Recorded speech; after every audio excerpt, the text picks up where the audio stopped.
আমাদের সত্যি কনফিউশন হচ্ছে যে সত্যিই কি চাকরির ক্ষেত্রে 51-77-এর চেয়ে বেশি বারবার গুলিয়ে যাচ্ছে?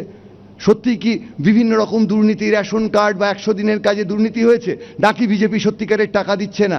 অর্থাৎ সাধারণ মানুষকে এই ষড়যন্ত্র তত্ত্বের কথা বলে সত্যিকারের যে রাজনৈতিক এবং সামাজিক ব্যবস্থা তার থেকে চোখ ঘুরিয়ে দেওয়া হচ্ছে কিনা, এটা কিন্তু অত্যন্ত গুরুত্বপূর্ণ বিষয়। এবং এই জায়গায় অবশ্যই বিরোধী রাজনৈতিক দলগুলি, বামপন্থী বা কংগ্রেস, তারা তো এই মুহূর্তে খুব শক্তপোক্ত জায়গায় থাকতে পারছে না। লায়ন কিং সে সিনেমা, সেখানে দূরদৃষ্টি সম্পন্ন বাঁদর সে বেচারা সিংহকে মনে করিয়ে দিয়েছিল I know who you are. ফলে সাধারণ মানুষকে বিরোধিতার দায়িত্ব নিতে হবে গণতন্ত্র রক্ষার্থে।